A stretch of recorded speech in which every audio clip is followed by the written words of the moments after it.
बल्लभगढ़ के मलेरना रोड पर लगी गंदगी के अंबार से लोगों को गुजरने में काफी दिक्कतों का सामना करना पड़ रहा है। नगर निगम के अधिकारियों को यहां से निकलना रहता है, फिर भी इस समस्या का समाधान नहीं कर पाते। दिखाई दे रही ये तस्वीर बल्लभगढ़ के मलेरना रोड की है, जहां से लोग मलेरना गांव के लिए जाते हैं। वहीं लोगों की माने तो ये मलेरना रोड है जहां से लोगों का आवागमन रहता है। इस सड़क पर लगे गंदगी अंबार और पशुओं के गोबर पड़े रहने से लोगों को यहां से निकलने में काफी परेशानियों का सामना करना पड़ रहा है।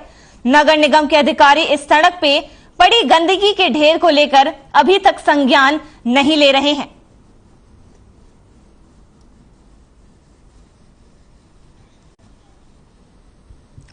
तो बल्लभगढ़ के मलेरना रोड पर लगी गंदगी के अंबार से लोगों को गुजरने में काफी दिक्कतों का सामना करना पड़ रहा है। वहीं नगर निगम के अधिकारियों की माने तो इस समस्या का समाधान वो अभी तक करते हुए दिखाई नहीं दे रहे। दिखाई दे रही ये तस्वीर बल्लभगढ़ के मलेरना रोड की है, जहां से लोग यहां के गांव के लिए निकलते हैं।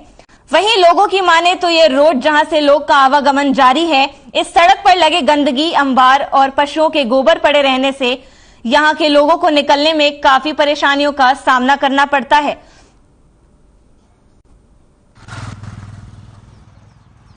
गंदगी के लिए क्या बुरा घना इतना बुरा हाल है, निकला भी नहीं जाता बदबू के मारे। और हमारा तो रास्ता भी यही है, आना जाना, दिन में 4-4 चक्कर भी लगते हैं। क्या मानते हैं जो ये गोबर पड़ा हुआ किस कारण है यहाँ पर सड़कों पर? सड़कों पे ये गंदगी कचरा तो कचरा ही है। हाँ जी, यहाँ से जब भी निकलते हैं तो यहाँ भारी है निकलना। यहाँ से पशु यहाँ मरे हुए डाल जाते हैं, गोबर यहाँ पड़ा, कूड़ा यहाँ पड़ा है, सीवरलाइन यहाँ कर लिया, रोड के ऊपर खिला देते हैं। वो तो काफी दिक्कतें आती है। काफी दिक्कत आती है यहाँ।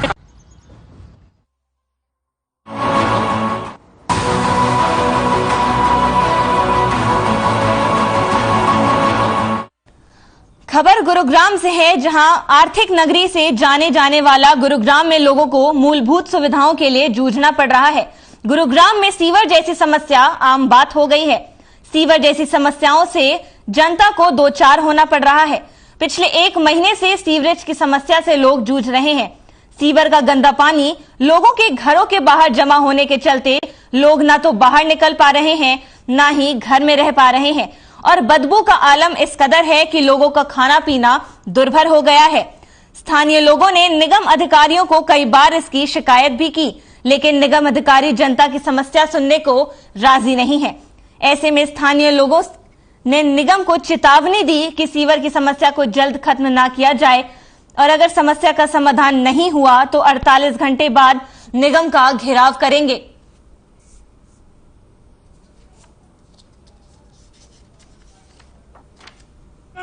हमें बहुत परेशानी हो रही है। रोज 1.5-2 महीने से ऊपर हो चुका है। पिछली बार भी हमने बहुत रिक्वेस्ट करी थी कि इसको किसी तरीके से साफ कराया जाए। उनका सीधा जवाब होता है हमारे पास मशीन नहीं है, कर लो जो करना है। ये कोई जवाब नहीं है सरकार का। 1.5 से पौने 2 महीने से लगातार यहाँ पर सीवर ओवरफ्लो हो रहा है, जिसके लिए नगर निगम कमिश्नर को 3 बार लिखित में शिकायत दी है। जेई साहब से अनगिनत बात हुई है। जेई यहाँ पे सुमित चहल जी हैं, उनके व्हाट्सएप पे मैसेज जाते हैं। हमारे जेई रोहित जाखड़ जी हैं, उनके पास व्हाट्सएप पे मैसेज जाते हैं। हमारे यहाँ के सुपरवाइजर हैं सतबीर जी, उन पर व्हाट्सएप पे मैसेज जाते हैं, उन्हें कॉल किया जाता है। यहाँ पर ठेका जो दिया हुआ है इस वक्त पे, ठेका है कोई विजेंदर नाम का व्यक्ति है, जिसके पास पूरा सीवर लाइन को सफाई करके मशीन भिजवाने का ठेका है। जितनी बार भी कॉल की जाती है 50 में से किसी एक बार मशीन आती है। नगर निगम, नगर निगम।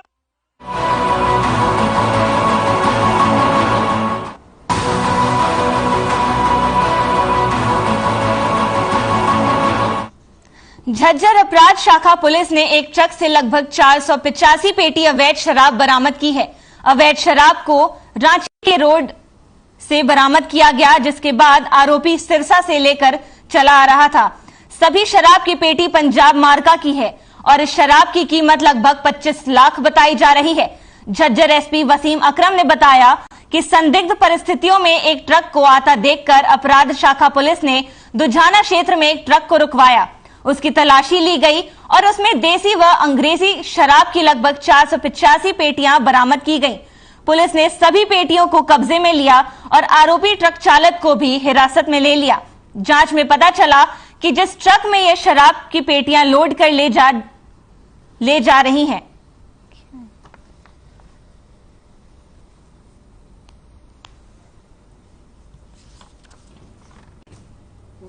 सीआई झज्जर की टीम को एक गुप्त सूचना के आधार पे रोहतक की तरफ से आते हुए एक ट्रक को दुजाना के एरिया में पकड़ा गया। उसमें करीब 25 लाख रुपए की शराब, उसमें 485 पेटी देसी और अंग्रेजी शराब की पाई गई हैं।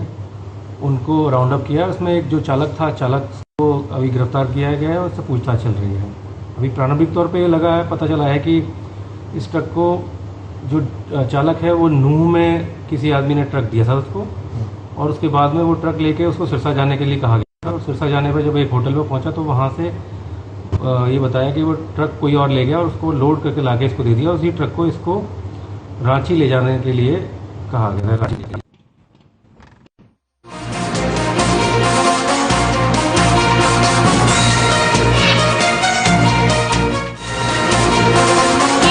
प्रदेश सरकार की ओर से 2023-24 का बजट पेश किया जाएगा। चरखी दादरी जिले के लोगों ने भी बजट को लेकर अपने विचार साझा किए हैं। ग्रामीणों ने बताया कि सरकार बजट में किसानों, मजदूरों और कर्मचारियों को विशेष राहत प्रदान करे। ग्रामीणों ने बताया कि किसानों की फसलों को समय पर उचित दामों में खरीदा जाए और खाद और बीज के दामों में कटौती करनी चाहिए। वहीं ग्रामीण महिला पंचायत समिति सदस्य मोनिका यादव ने बताया कि सरकार को बजट में घरेलू सामान के दामों को कम करना चाहिए।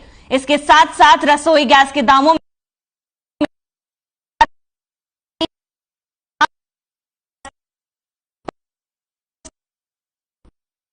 व्यक्तियों के लिए विशेष राहत देनी चाहिए ताकि सभी वर्गों को सरकार के बजट से लाभ मिल सके।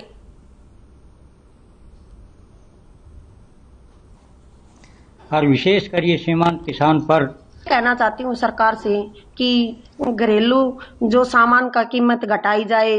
एक तरफ तो सरकार बोल रही है कि प्रदूषण को घटाया जाए और सिलेंडर का यूज किया जाए। सिलेंडर की कीमत प्रतिदिन बढ़ाती जा रही है और उनकी सब्सिडी कभी भी नहीं दी जा रही सही रूप से। और मैं ये भी बताना चाहती हूँ कि जो गरीब लोग हैं उनका राशन आता है, उनका राशन कभी भी गरीब लोगों तक नहीं पहुंचा और अमीर लोग उठा लेते हैं। प्रतिदिन शोषण महिलाओं का होता है, महिला कहीं भी सुरक्षित नहीं है। सरपंच या बीडीसी मेंबर जैसे लेडीज की आती है, उन पर जेंट्स हर मीटिंग में हर वहां पर वो करते हैं। किसानों की प्रॉब्लम है नंबर एक तो जैसे फर्टिलाइजर है, इसके ऊपर सब्सिडी और बढ़ाई जाए सरकार की तरफ से। सेकेंडली डीजल पेट्रोल के ऊपर जीएसटी में लाना चाहिए, जीएसटी के अंदर डीजल पेट्रोल को, ताकि इसके रेट कम हो सके। दूसरा जो रसोई गैस है इसके ऊपर भी सब्सिडी और बढ़ाई जाए ताकि किसानों को राहत मिल सके। और जो जरूरी चीजें हैं, चाहे रसोई के लगा लो, जो इम्पोर्टेंट चीजें हैं उनके ऊपर भी मतलब रेट डाउन करना चाहिए। एक इससे हट के क्वेश्चन है, जैसे अपने ये पटवारी वगैरह है, इनमें बड़ी धांधली चल रही है। तो मैं सोचता हूँ कि कई जगह हो गया ये प्रावधान, अगर एक छत के नीचे सारे आ जाएं तो आम नागरिक को क्या, जमींदार को ये प्रॉब्लम ना हो। हर जगह घूमना पड़ता है उनको इस छोटी सी चीज के लिए। ये गैस सिलेंडर है, इस पे कीमत बढ़ाई दे रहे हैं, हर साल कीमत बढ़ाई जा रही, बढ़ती जा रही। किसान कितना क्या करेगा? अभी खेती में भी इतने पहले ईंधन वगैरह तोड़ लेते, अभी ये जो खेतों के अंदर जंगल में जाट केकर होती थी, ये भी बंद कर दिया गवर्नमेंट ने, इसके ऊपर भी प्रतिबंध लगा दिया है। तो अभी गैस से ही तो काम चलाने के लिए कि गैस का भी कीमत बढ़ा दिया है। अब क्या करेगा किसान? इस मजबूर आकर के वो तंग ही पा रहा है, हर साइड से किसान तंग पा रहा है और किसान से ही सब कुछ चल रहा है। तो किसानों के बारे में सोचना चाहिए सरकार ने। ऐसा है कि सरकार, किसान जो है वो सरकार की रीढ़ की हड्डी है और सब जो काम इकोनॉमी की जो चलती है वो किसान पर चलती है। किसान के कुछ भी पल्ले नहीं छोड़े सर लोगों ने। इतनी महंगाई बढ़ा दी, खाद और बीज डेढ़ रेट पर मिलते हैं और ना ही समय पर मिलते, तो किसान क्या करे? किसान ने खुद कृषि करनी है, जब ना ही मिलते ना ही उनका भाव मिलता। तो ये किसान को विशेषकर पैकेज देने की अनुरोध करते हैं हम तो सरकार से भी, किसान को विशेष तौर से पैकेज दिया जाए। महंगाई की जो मार है वो किसान और मजदूर के तबके पर होती है और विशेषकर ये सीमांत किसान पर ज्यादा मार लगती है। सीमांत किसान बेचारा पहली बात तो ये है, उसके बिजली के रेट भी बढ़ जाते हैं, कभी खाद नहीं मिलता, कभी बीज की किल्लत रहती है, वो चक्कर काटता रहता है। तो सरकार को चाहिए कि उसको वाजिब तो दाम दे और समय पर उसको खाद और बीज की व्यवस्था करवाए। महंगाई की जो मार है वो किसान और मजदूर के तबके पर होती है और विशेषकर ये सीमांत किसान पर ज्यादा।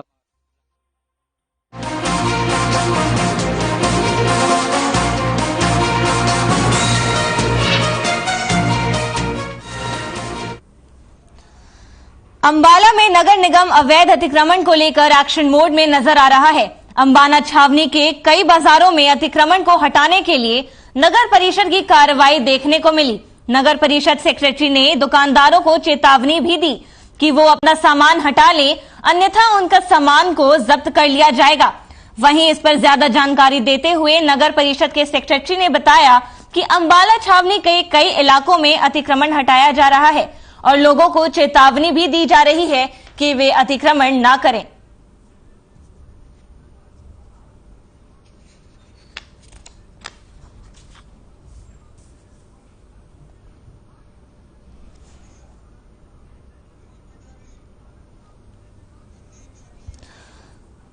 तो अंबाला में नगर निगम अवैध अतिक्रमण को लेकर एक्शन मोड में नजर आ रहा है। अंबाला छावनी के कई बाजारों में अतिक्रमण को हटाने के लिए नगर परिषद की कार्रवाई भी देखने को मिली।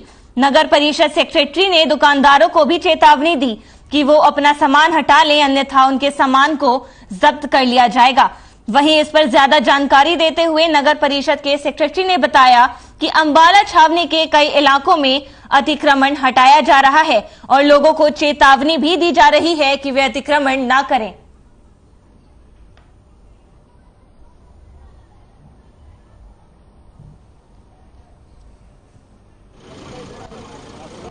नगर परिषद अंबाला सदर द्वारा आज जितना भी अतिक्रमण के खिलाफ मुहिम चलाई गई है, जिसमें ये जिन्होंने भी यहाँ पे कोई अवैध कब्जा कर रखा था या रेडी फड़ी या सड़क के बीचों बीच मिल जाके खड़े हुए हैं या जितना भी अतिक्रमण किया जा रहा था, तो उसको यहाँ नगर परिषद की टीम द्वारा ध्वस्त किया जा रहा है और इनको चेतावनी दी जा रही है कि अगर भविष्य में किसी द्वारा भी कोई भी अतिक्रमण किया पाया गया या कोई सामान आगे सड़क पे ले आए तो उसका द्वारा से इसको कोई भी वापस नहीं किया जाएगा और आज इनको जो जुर्माना और चेतावनी के साथ इनको मतलब दिया जाएगा।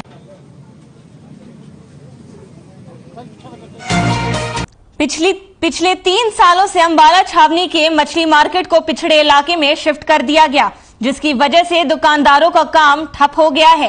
दुकानदारों ने रोष जताते हुए कहा है कि दुकानों को कहीं और शिफ्ट किया जाए, नहीं तो फिर जहां भी थी वहां पर दुकान को शिफ्ट किया जाए। जिस वजह से आई दुकानों को शिफ्ट भी किया गया, जो इलाका बहुत पिछड़ा है।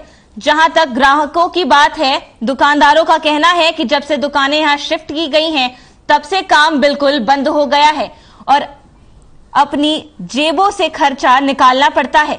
दुकानदारों ने रोष जताते हुए इसका विरोध किया कि दुकानें वही शिफ्ट की जाएं जहां पहले थी, ताकि कामकाज ढंग से चल सके।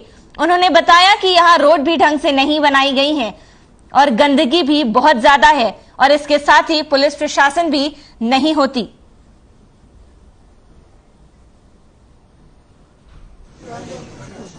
मच्छी मार्केट के है जी सारे यहाँ पे। मच्छी मार्केट में ना कस्टमर है, ना कोई ग्राहक है, ना ही यहाँ पे कोई कारोबार है यहाँ पे। और 3 साल हो गए कोई काम नहीं है यहाँ पे। जो हमारी पुरानी मार्केट पहले थी, जहाँ पे 12 ग्रास रोड पे महाराजा होटल के पास, वहाँ पे दोबारा शिफ्ट कर दी जाए। ऐसे अपने हमारे को बताया नहीं, वहाँ से क्यों यहाँ पे भेज दिया। वहाँ से दुकानें भी तोड़ दी सारी जल्दबाजी में।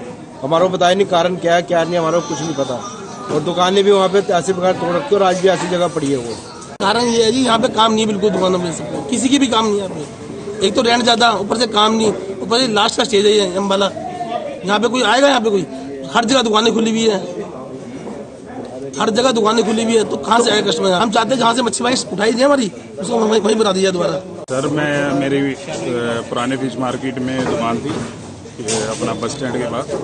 वहाँ से हमारे को 3-3.5 साल पहले दुकानें तोड़ के यहाँ भेज दिया गया नई फिश मार्केट। और ये सबसे एंड वाला एरिया है अम्बाला के अंदर। यहाँ तक कस्टमर नहीं पहुँचा अभी तक। ये पूरी रोड की अभी तक पूरा रोड नहीं बना कि जो हमारे बाहर से कस्टमर आते थे वो हमारे पास सीधा आ जाएं कि हम उन्हें बताएं कि सीधे सीधे आ जाओ। तो वो बाहर के कस्टमर तो हमारे टूट ही गए हैं सारे। और इतनी दुकानें बीच में खुली हुई हैं, कुछ कहने की हद नहीं। और वहाँ पर जो रेंट था वो हमारा 800 रुपये था, 400 रुपये, 500 रुपये। यहाँ हमारा 4250, 4500 ये हो गया। 3 साल से हम ऐसे ही रुड़ रहे हैं और यहाँ पर कोई घाघ नहीं आता। हम अपनी जेब से घर किराया दे दे के थक चुके हैं।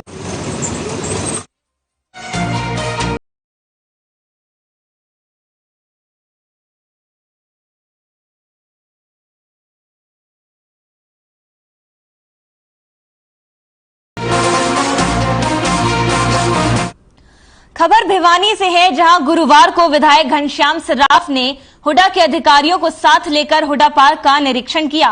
पार्क में थोड़ी बहुत दीवारें और रेलिंग की टूट फूट देखी। साथ ही विधायक ने हुडा विभाग के अधिकारियों को पार्क के दुरुस्तीकरण और हरियाली बढ़ाने के लिए अधिक से अधिक पेड़ लगाए जाने के निर्देश दिए, जिससे पार्क की हरियाली बढ़ाई जा सके। साथ में पेड़ पौधों की अधिकता के साथ के चलते ऑक्सीजन का लेवल भी बढ़ाया जा सके। इस दौरान विधायक के साथ हुडा विभाग के अनेक अधिकारी और कर्मचारी भी मौजूद रहे।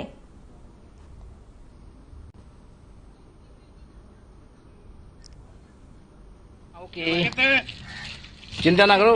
पार्क के अंतर्गत पौधे लगाने का कार्य शुरू किया गया है। ये मौसम पौधों को लगाने के लिए उपयुक्त है और पार्क के रिनोवेशन भी होगा। इसमें जो यहाँ पर पार्क में आएंगे उनको भी अच्छा लगेगा और पौधे भी हमारे जो जीवन का आधार ऑक्सीजन है उसका स्रोत हैं और इससे यहाँ पर ऑक्सीजन की भी भरपूर मात्रा होगी।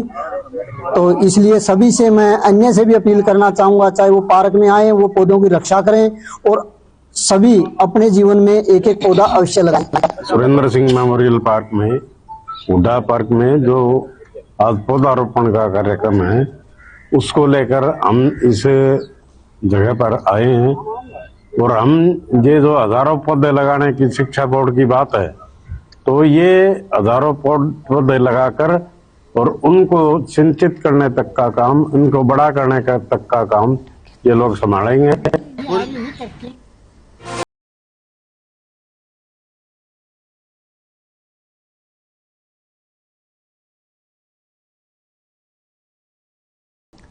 Haryana board of secondary education की ओर से 10वीं और 12वीं के लिए ओपन स्कूल परीक्षा का एडमिट कार्ड जारी हो गया है। इस परीक्षा के लिए आवेदन करने वाले छात्र हरियाणा बोर्ड ऑफिशियल वेबसाइट पर जाकर एडमिट कार्ड डाउनलोड कर सकते हैं। हरियाणा ओपन स्कूल की परीक्षाएं 27 फरवरी से 28 मार्च 2023 तक आयोजित की जाएंगी।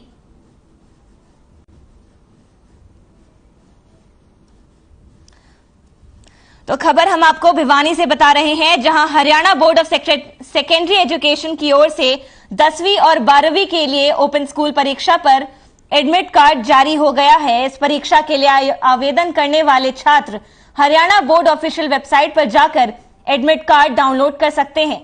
वहीं हरियाणा ओपन स्कूल की परीक्षाएं 27 फरवरी से 28 मार्च 2023 तक आयोजित की जाएंगी।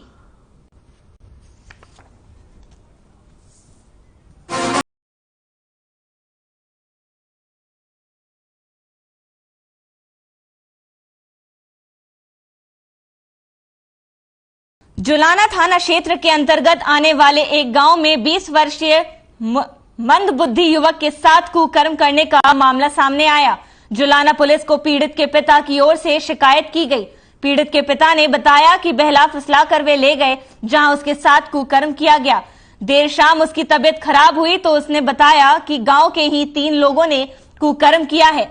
पुलिस से उसकी जानकारी अनुसार थाना क्षेत्र के अंतर्गत आने जाने वाले एक गांव में मंदबुद्धि युवक के साथ कुकर्म किया गया। पीड़ित युवक के पिता की शिकायत पर गांव के 3 लोगों के खिलाफ एसआईटी एक्ट व कुकर्म का मामला दर्ज कर जांच शुरू की जा रही है।